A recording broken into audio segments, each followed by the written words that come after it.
Walton smart fridge TVS ইনসাইটে আপনাদের স্বাগত জানাচ্ছি আমি Sheikh Abdullah. Walton is a global brand. World class innovation নিয়ে ওয়ালটন এখন দেশের সীমানা পেরিয়ে পৌঁছে গিয়েছে 50টিরও বেশি দেশে। ওয়ালটন, ঘরে ঘরে বিশ্বজুড়ে। আমরা আজ কথা বলবো যুক্তরাষ্ট্রের সঙ্গে রপ্তানি এবং আমদানির যে শুল্ক বিষয়ের আলোচনা চলছিল, তার অগ্রগতি কি হয়েছে সেটি নিয়ে। আপনারা জানেন যে যুক্তরাষ্ট্র বিশ্বের বিভিন্ন দেশের উপরেই রেসিপ্রোকাল ট্যারিফ আরোপ করেছে, বাংলাদেশের উপরও সেই ট্যারিফ উচ্চ হারে আরোপ করেছে। সর্বশেষ যুক্তরাষ্ট্রের প্রেসিডেন্ট ডোনাল্ড ট্রাম্প তিনি বাংলাদেশের অন্তর্বর্তী সরকারের প্রধান উপদেষ্টাকে চিঠি দিয়ে জানিয়েছেন এই ট্যারিফের হার হবে 35%।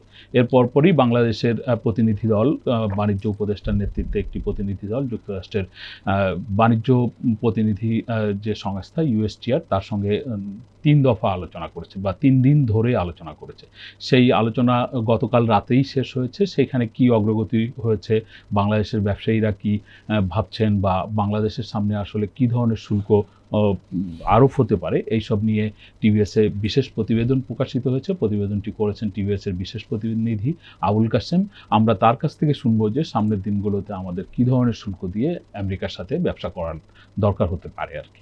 আবুল কাসেম, আপনাকে স্বাগত জানাচ্ছি। আপনার যে স্টোরি, আপনি বলছেন যে যুক্তরাষ্ট্র বেশ কিছু শর্ত দিয়েছে, তার মধ্যে একটি শর্ত আছে এরকম যে 40% ভ্যালু এডিশন করার একটা শর্ত তারা দিয়েছে।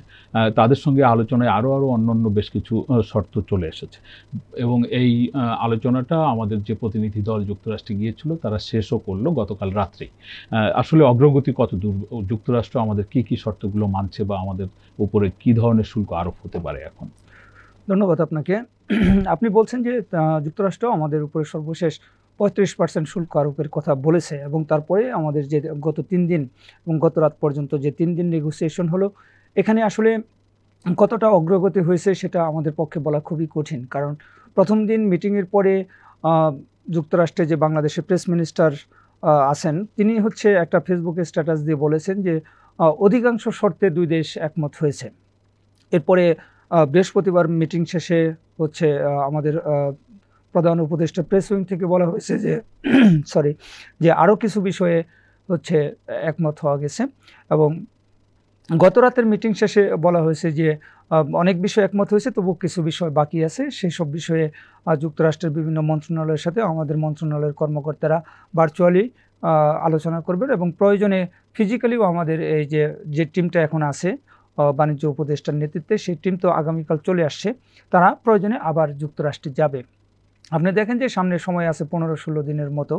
এর মধ্যে আসলে কোন কোন শর্ত বাস্তবায়ন হয়নি বা 2 দেশ একমত হয়নি, সেই শর্তগুলো কি সেটা কিন্তু আমরা কেউ জানি না এবং ব্যবসায়ীরাও জানে না। কারণ সরকার আগেই একটা নন ডিসক্লোজার এগ্রিমেন্ট করে ফেলছে যে এগ্রিমেন্টের আন্ডারে নতুন যে আলোচনা হচ্ছে এই চুক্তির সব কিছু গোপন রাখা হবে।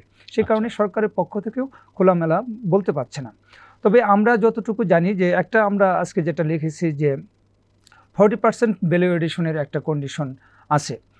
যে আপনি কিন্তু যদি ট্রাম্পের চিঠিটা দেখেন, ট্রাম্প কিন্তু বলেছে যে যদি আপনি হচ্ছে থার্ড পার্টি হয়ে এক্সপোর্ট করেন তাহলেও এই শুল্ক প্রযোজ্য হবে।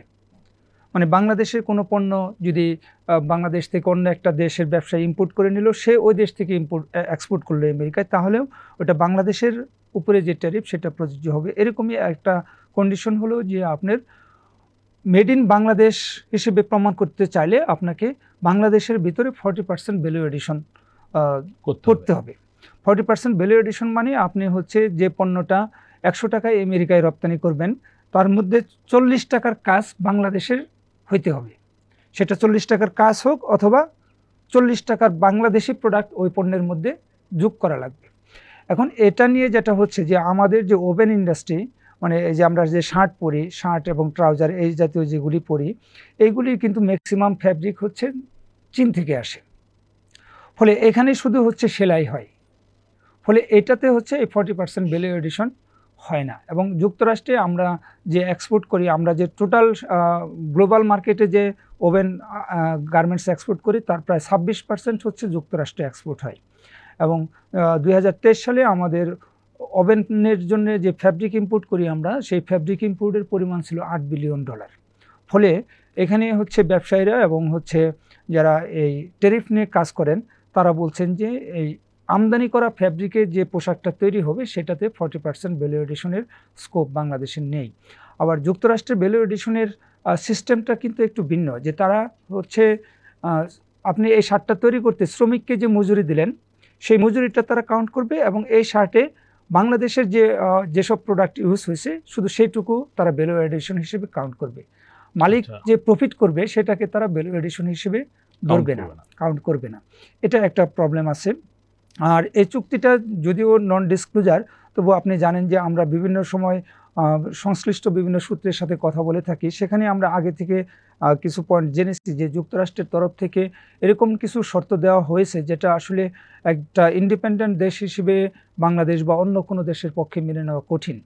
যেমন যে যুক্তরাষ্ট্র যদি কোনো দেশের উপরে নিষেধাজ্ঞা আরোপ করে তাহলে বাংলাদেশকেও ওই দেশের উপর নিষেধাজ্ঞা আরোপ করতে হবে, বা যুক্তরাষ্ট্র কোনো দেশের কোনো পণ্যের উপর শুল্ক বাড়ালে বাংলাদেশকেও ওই দেশের ওই পণ্যের উপর শুল্ক বাড়াইতে হবে, বা বাংলাদেশ যুক্তরাষ্ট্রকে যেসব পণ্যে শুল্ক কমাবে ওইসব পণ্যে অন্য কোনো দেশকে শুল্ক সুবিধা দিতে পারবে না। এগুলি হচ্ছে WTOর যে বিভিন্ন কনভেনশন আছে, রেগুলেশন আছে, তার কিন্তু পরিপন্থী। তো বাংলাদেশ সবসময়ই হচ্ছে শুধু এই ক্ষেত্রে না, শুধু ট্রেডের ক্ষেত্রে না, সকল ক্ষেত্রে হচ্ছে ইউনিল্যাটারাল সেকশনকে হচ্ছে মানে বহুজাতিক যে সংস্থাগুলি আছে সেই সংস্থার আন্ডারে থেকে কাজ করতে চায়। আসলে আমরা তো যুক্তরাষ্ট্রের মতো প্রভাবশালী না যে চাইলেই একটা দেশের উপরে একটা কিছু চাপাই দিতে পারি।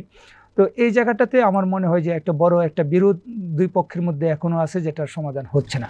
আপনি শুরুতেই বলছিলেন যে ট্রাম্প সর্বশেষ চিঠিতে যে শুল্ক আরোপ করেছে সেটি কার্যকর হবে 1 আগস্ট থেকে, এবং সেই ক্ষেত্রে আর 15-16 দিন সময় সামনে রয়েছে। আমরা দেখেছি যে আজকে সকালেই প্রধান উপদেষ্টার প্রেস উইং থেকে যে প্রেস রিলিজ দেওয়া হলো সেখানে বলা হচ্ছে যে অনেকগুলো বিষয়ে দুই দেশ একমত হয়েছে, কিন্তু বেশ কিছু বিষয় আছে এখনও একমত হয়নি, এবং সেটা আপনিই বললেন যে আগামীতে দুই দেশের সংশ্লিষ্ট মন্ত্রণালয় তারা যোগাযোগ রাখবে বা দরকার হলে তারা ফিজিক্যালিও পুনরায় মিটিং করবে। এই যে সময় সামনে আছে এর মধ্যে কি আসলে এই সব বিষয়গুলো শেষ করে কোনো একটা ঐক্যমত্যে যাওয়া দুই দেশের জন্য মানে যথেষ্ট সময় বলে কি মনে করছেন, বা এই সময় হতে পারে বলে আপনার কাছে মনে হয়? দেখেন, এখানে যুক্তরাষ্ট্র চুক্তিতে ঠিক কী কী শর্ত দিচ্ছে সেটা তো আমরা পুরোপুরি জানি না।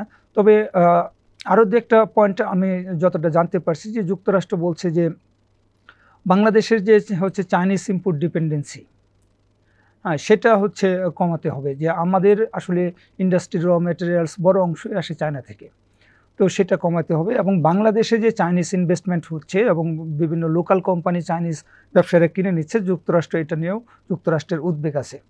তো যদি হচ্ছে যুক্তরাষ্ট্রের এরকম কোনো শর্ত থাকে যে আমরা হচ্ছে চায়নার সাথে আমাদের যে ট্রেড এবং ইনভেস্টমেন্ট রিলেশন সেটা কমিয়ে ফেলতে হবে, সেটা আসলে বাংলাদেশের পক্ষে মেনে নেওয়া খুবই কঠিন, কারণ আমরা তো অন্য দেশ থেকে ইনভেস্টমেন্ট পাচ্ছি না।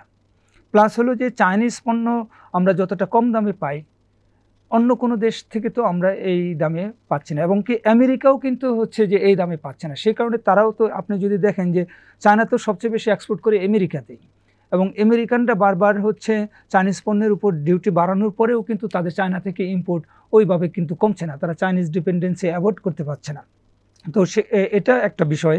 আরেকটা বিষয় হলো যে 3 দিন ফিজিক্যালি আলোচনার পরেও যেসব বিষয়ে হচ্ছে দুই দেশ একমত হতে পারে না, সেই বিষয়গুলো আসলে কতটা কঠোর, বা যদি বাংলাদেশ সরকার মনে করে যে এই বিষয়গুলো আসলেই বাংলাদেশের পক্ষে মেনে নেওয়া সম্ভব নয়, এবং যুক্তরাষ্ট্র যদি মনে করে যে বাংলাদেশ এগুলো না মানলে আমি তাকে কোনো কনসেশন দিব না, তাহলে এই 15 দিন কেন, এটা আসলে 15 মাসেও সম্ভব না।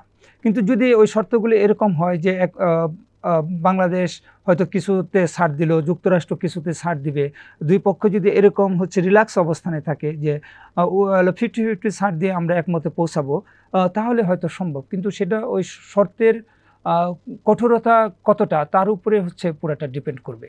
আপনার কাছে সব শেষ কোশ্চেন, আপনি যা এতক্ষণ ধরে বললেন তার থেকে বিষয়টি এরকম বোঝা যায় যে যুক্তরাষ্ট্রের এই ক্ষেত্রে শুধু যে ব্যবসায়িক দৃষ্টিভঙ্গি থেকে এই চুক্তিটা দেখছে সেরকম না, এখানে কিছু রাজনৈতিক দৃষ্টিভঙ্গিও আছে বলে আপনার কথা থেকেই মনে হচ্ছে। যুক্তরাষ্ট্র চাচ্ছে যে তারা ব্যবসা বাণিজ্যের ক্ষেত্রে যে ধরনের উদ্যোগগুলো নেবে সেই একই ধরনের উদ্যোগ বাংলাদেশ যাতে নেয়।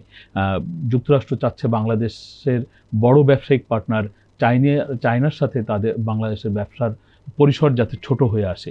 এই যে বিষয়গুলো, এইখানে কি আসলেই আপনার কাছে মনে হয় যে এটি ব্যবসার বাইরে গিয়েও যুক্তরাষ্ট্রের কাছে এটি রাজনৈতিক দৃষ্টিভঙ্গিতে বিচার করা হচ্ছে? এটা অবশ্যই রাজনৈতিক দৃষ্টিভঙ্গি। আপনি যদি দেখেন যে যুক্তরাষ্ট্রের গত ইলেকশনের আগেই কিন্তু ট্রাম্প ঘোষণা দিয়েছিলেন যে তিনি প্রেসিডেন্ট হলে চাইনিজ পণ্যের উপরে আরও শুল্ক বাড়াবেন, কিন্তু তিনি যে সারা দুনিয়ার উপরে শুল্ক বাড়াবেন সেই কথা কিন্তু তিনি নির্বাচনের আগে বলেননি। তিনি শুধু চাইনিজ পণ্যের উপরে শুল্ক বাড়ানোর কথা বলছিলেন। তার মানে এটা হচ্ছে যে তাদের টার্গেট একটা প্লেস, যে চায়নাকে তারা কন্ট্রোল করতে হবে, কারণ চায়না হচ্ছে যুক্তরাষ্ট্রের প্রতিদ্বন্দ্বী হয়ে উঠছে বিশ্বের বিভিন্ন ক্ষেত্রে, সেটা অর্থনৈতিকভাবে, রাজনৈতিকভাবে এবং সামরিকভাবেও। তো সুতরাং চায়নাকে তাদের হচ্ছে কন্ট্রোল একটা বড় পার্ট। আপনি দেখেন যে চাইনিজ পণ্যের উপরে যে ডিউটিটা তারা দিল, এরপরে কিন্তু চায়নাও আবার হচ্ছে আমেরিকান পণ্যের উপর শুল্ক দিল। এরকম করতে করতে এটা প্রায় 200-250% হয়ে গেছিল। তারপরে কিন্তু তারা চায়নার সাথে নেগোসিয়েশনে আসছে এবং নেগোসিয়েশন করতেছে। কিন্তু চায়নার যে হলো শক্তি, চায়না হচ্ছে যুক্তরাষ্ট্রকে একমাত্র চায়নাই হচ্ছে যুক্তরাষ্ট্রকে কাউন্টার ট্যারিফ ইম্পোজ করছে, আর কোনো দেশ কিন্তু ইম্পোজ করে নাই। ইউরোপীয় ইউনিয়ন তারা হচ্ছে কাউন্টার ট্যারিফ ইম্পোজ করার ঘোষণা দিছিল যে যুক্তরাষ্ট্র যদি এটা না কমায় তাহলে ইউরোপীয় ইউনিয়ন তারা বলছিল যে তাহলে আমরা যুক্তরাষ্ট্রের পণ্যে ইম্পোজ করব, কিন্তু তারা করে নাই। তো সুতরাং চায়নার ওই সাহসটা আছে, কিন্তু বাংলাদেশের তো আসলে ওই ক্যাপাসিটিটা নেই, প্রথম কথা। দ্বিতীয় কথা, আপনার হয়তো মনে আছে যে আমাদের অর্থ উপদেষ্টা যখন আইএমএফ ওয়ার্ল্ড ব্যাংকের এপ্রিল মাসে আইএমএফ ওয়ার্ল্ড ব্যাংকের বোর্ড মিটিংয়ে গেলেন যুক্তরাষ্ট্রে, সেখান থেকে ফিরে আসে কিন্তু বললেন যে আমরা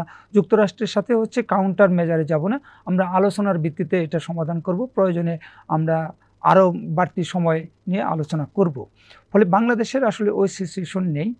এবং এখানে আরেকটু বিষয় আমি বলি যে ইন্ডিয়া, পাশের দেশ ইন্ডিয়া, তাদের উপরে কিন্তু হচ্ছে 60% ভ্যালু এডিশনের একটা শর্ত দেওয়া হয়েছে।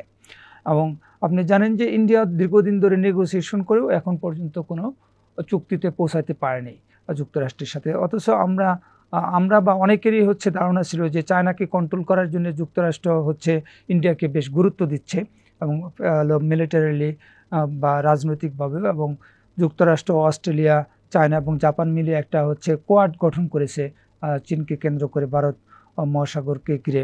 তো কিন্তু তারপরেও হচ্ছে ভারতকেও কিন্তু তারা সেই ধরনের ছাড় দিচ্ছে না।